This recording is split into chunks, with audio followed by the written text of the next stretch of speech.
In the fog-choked corridors of Alcatraz, where the bay's icy waves whispered promises of impossible freedom, a desperate inmate scaled a forbidden gallery, rifle in hand, igniting a blood-soaked rebellion that would echo through prison lore forever. Bernard Coy, the unassuming Kentucky farm boy turned ruthless bank robber, masterminded the deadliest escape attempt in American history, turning the Rock into a battlefield of gunfire, grenades, and shattered dreams. His eyes, sharp as a marksman's aim, concealed a lifetime of hardship and defiance. But what drove this World War veteran to orchestrate chaos behind unbreakable bars, only to meet a violent end amid the ruins?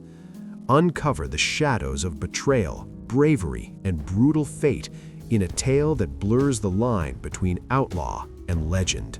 The roots of Bernard Paul Coy's turbulent life stretch back to the rolling hills of rural Kentucky, where he first drew breath on February 13, 1901, in the small community of New Haven, nestled in Nelson County. Born to Samuel Coy, a hard-working farmer born in 1876 who toiled on modest plots of land, and Agnes E. Thornsberry, born in 1877 and dedicated to raising a large family, Bernard entered a world defined by agrarian simplicity and economic uncertainty. The couple had wed on March 1, 1898, in nearby Bardstown, and their union produced 7 children: Anna L. in 1899, Bernard in 1901, Frances L. in 1903, Mary Rose in 1906, Margaret Irene in 1908, Samuel Richard in 1911, and Kendrick Sylvester in 1920. The family home was a humble wooden structure on a farm in Magisterial District 3, surrounded by fields of tobacco, corn, and pastures dotted with livestock. Life revolved around seasonal cycles, planting in spring, harvesting in fall, and enduring lean winters where the Ohio River's chill seeped into every corner. Nelson County, with its distilleries and fertile soil, offered glimpses of prosperity, but for families like the Coys, it meant subsistence farming amid fluctuating crop prices and the constant threat of debt. Young Bernard's childhood unfolded in this rugged environment, where the scent of fresh plowed earth mingled with the smoke from wood stoves. As the eldest son, he shared chores with his siblings, milking cows, tending gardens, and hauling water from nearby creeks, instilling a sense of responsibility but also exposing him to the harsh realities of rural poverty.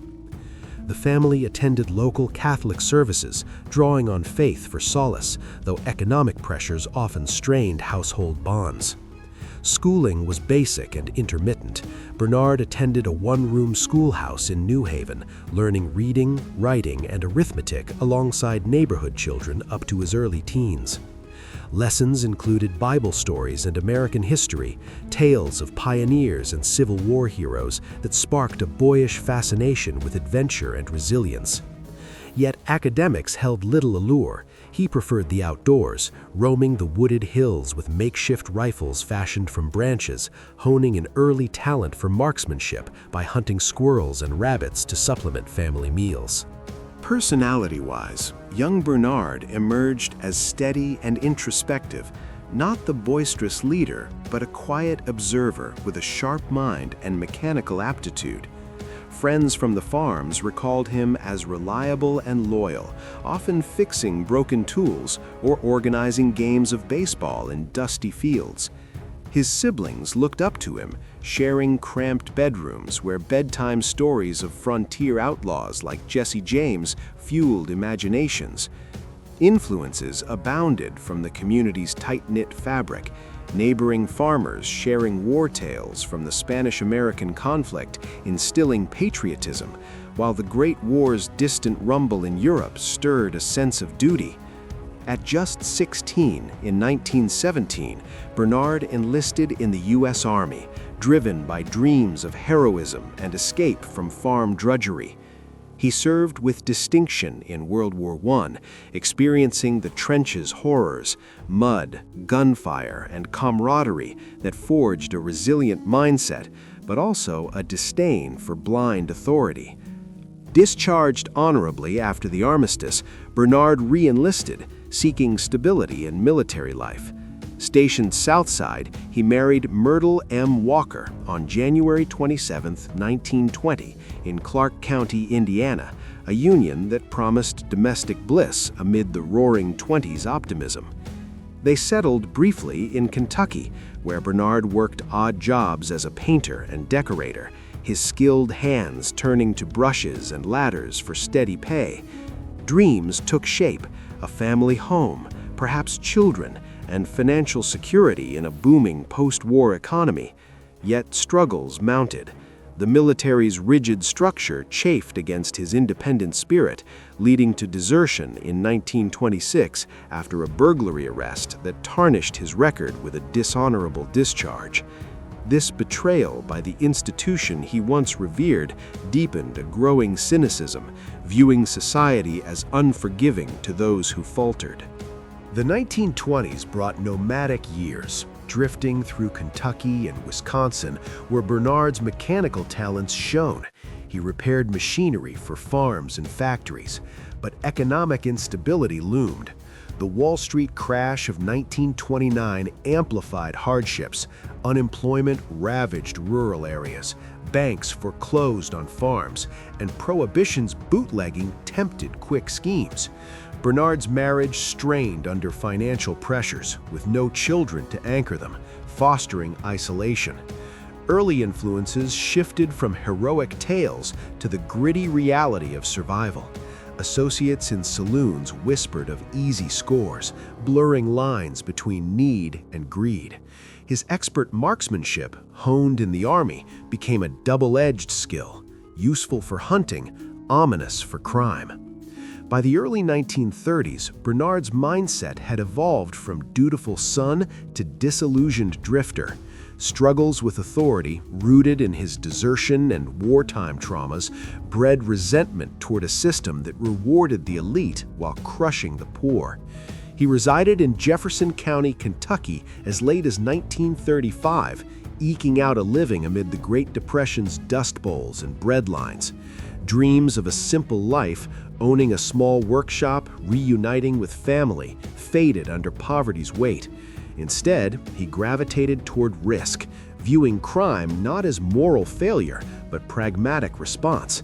This cinematic flashback paints a youth of potential derailed, a farm boy with soldier's grit, shaped by economic grind and personal betrayals, teetering toward the shadows where desperation birthed outlaws.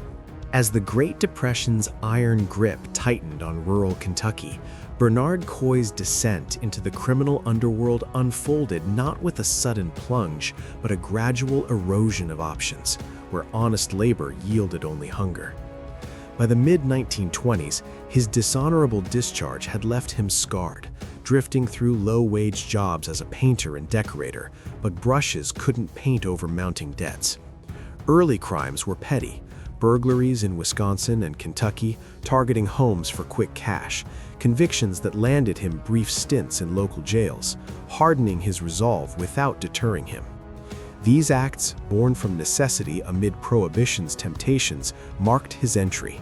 No gangs at first, just solo ventures leveraging his mechanical savvy to pick locks and scout vulnerabilities. Reputation stirred locally as a cunning thief, whispers in taverns labeling him reliable yet elusive, his army-honed marksmanship adding an edge of intimidation. The 1930s escalated the stakes, with unemployment soaring and banks symbolizing unattainable wealth.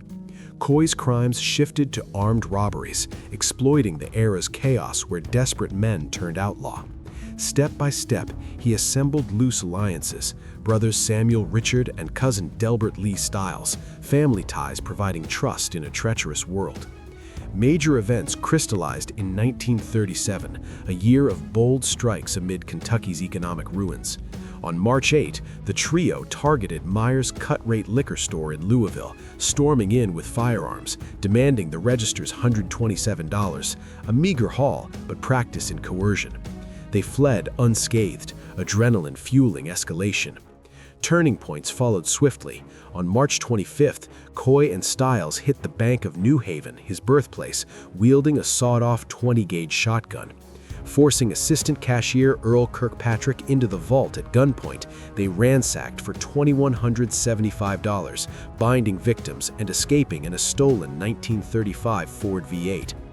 Ditching the car in the Rolling Fork River near Bardstown, they hid in a nearby cave, evading initial pursuit. Authorities recovered $797.75, but the heist shocked the community, headlines branding Coy a dangerous desperado for his calculated precision. Reputations swelled as federal agents, sifting through witness sketches and tire tracks, linked him to interstate crimes. Indicted for bank robbery under the National Bank Robbery Act, plus armed robbery, interstate transportation of a stolen vehicle, and conspiracy, Coy's network frayed. Arrested on April 19, 1937 in Cashton, Wisconsin, betrayed by tips from fearful locals, he faced interrogation revealing a pragmatic mindset, crime as survival in a rigged economy.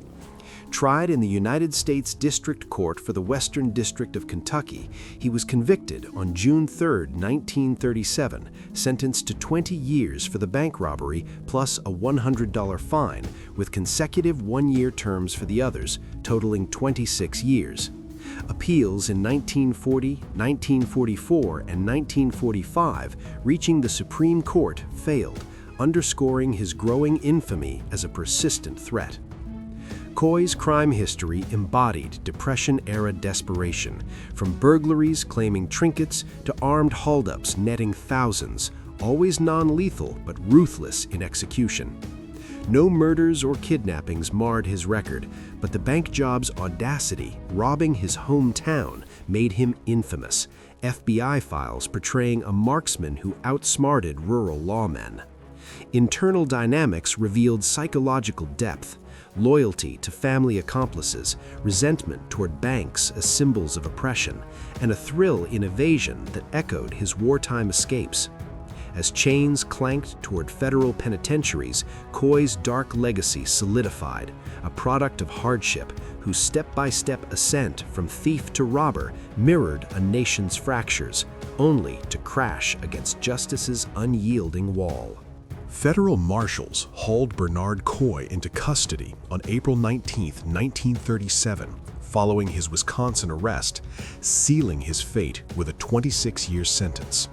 Transferred initially to Atlanta Federal Penitentiary in late 1937, a sprawling brick fortress in Georgia's humid heart, he arrived amid clanging gates and strip searches, assigned to a cramped cell under constant watch.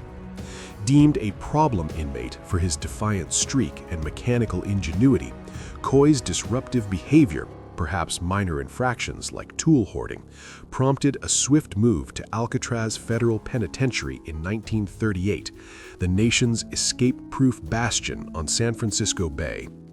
Ferried across choppy waters, he endured 30 days of quarantine in D-Block's isolation, a sensory-deprived hell of solid doors and a minimal light, before assignment to a standard 5 by 9 foot cell in B-Block. Cold concrete walls, iron cot, sink, toilet, and a small window teasing views of the mainland.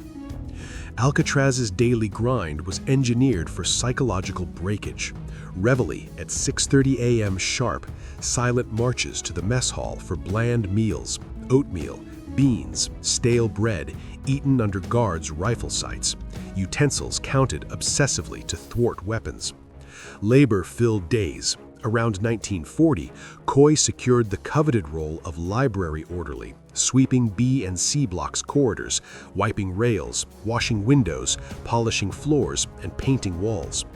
He distributed meals from carts, handled laundry bundles, and delivered books and magazines, privileges that granted rare mobility amid the prison's fog-shrouded isolation. The 1940s atmosphere evoked a floating tomb, saltwater dampness breeding rheumatism, foghorns moaning like ghosts, guards in crisp uniforms patrolling catwalks with unyielding vigilance, their batons ready for any whisper of unrest. Coy's behavior blended quiet compliance with manipulative cunning. He earned respect as a cell house lawyer, dispensing legal advice from smuggled law books, his introspective nature fostering alliances without overt violence. Interactions with infamous inmates deepened his web. Joseph Kretzer, a volatile bank robber, provided muscle. Marvin Hubbard, loyal and steady, shared routines. Miran Thompson, strong but impulsive, added brawn. Clarence Carnes, agile and young, brought energy. Sam Shockley, despite schizophrenia, filled numbers. No documented rivalries flared, but Coy's mechanical skills, fashioning tools from stolen brass, cemented his leadership. He navigated racial tensions and contraband trades subtly, avoiding solitaries whole for years. Escape attempts defined his tenure. By late 1945, Coy masterminded the plan, recruiting his cohort over months. Smuggling metal parts, he crafted a bar spreader, testing it in secret. On May 2, 1946, during lunch count, the breakout erupted.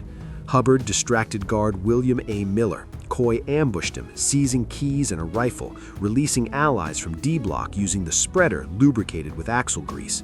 They overpowered 9 officers, barricading hostages in cells 403 and 404, then accessed the West Gun Gallery, where Coy climbed nude to squeeze through bars, subduing guard Bert Birch for more weapons.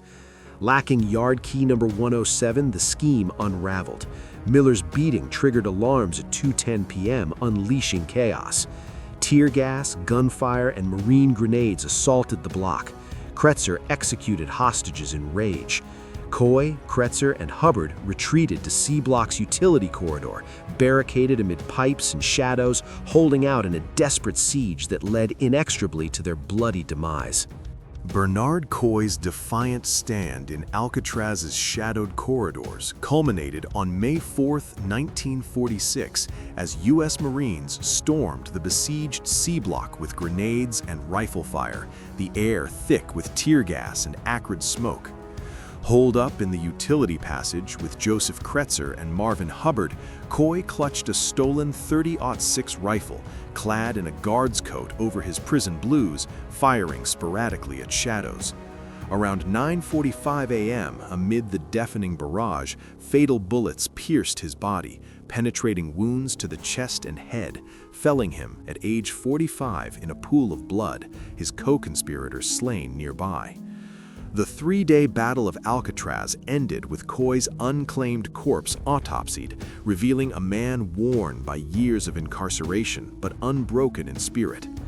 Buried in an unmarked grave at Woodlawn Memorial Park Cemetery in Colma, California, his final days echoed the desperation that defined him. No family claimed the remains, sparing them scandal amid national headlines. Public reaction erupted in sensational frenzy. Newspapers screamed "Bloodbath on the Rock," portraying the escape as a savage uprising against unbreakable order, with Coy vilified as the cunning ringleader whose plot claimed 2 guards, William A. Miller and Harold P. Stites, and wounded 18 others. Mourning for the fallen officers fueled calls for harsher penalties, while survivors Miran Thompson and Sam Shockley faced execution in San Quentin's gas chamber on December 3, 1948, their appeals exhausted. Clarence Carnes, spared death due to youth, received life. The incident, costing $75,000 in damages, prompted immediate reforms, reinforced gun galleries, stricter tool controls, and increased staffing, underscoring Alcatraz's vulnerabilities and hastening its 1963 closure. History remembers Bernard Coy as a complex legend in the annals of American crime. A monster to some, whose bank robberies terrorized Depression-era Kentucky, embodying ruthless opportunism in holdups that netted thousands without remorse. Yet others view him misunderstood, a World War veteran forged by rural poverty, military betrayal, and economic despair, his Alcatraz role as library orderly masking a brilliant, if fatal, intellect. The Battle of Alcatraz, the prison's bloodiest chapter, immortalizes him as the architect of defiance, inspiring films like Birdman of Alcatraz, though tangential, and documentaries that dissect the siege's chaos. To prison reformers, he's a symbol of systemic brutality's toll. To true crime enthusiasts, a folk anti-hero whose bar-spreader ingenuity challenges the myth of invincibility. In the end, Coy's story lingers as a haunting reminder. In the depths of isolation, even the quietest souls can ignite revolutions that scar the soul of a nation. Thanks for watching. Subscribe to our channel for more stories from the dark past of America's most notorious criminals.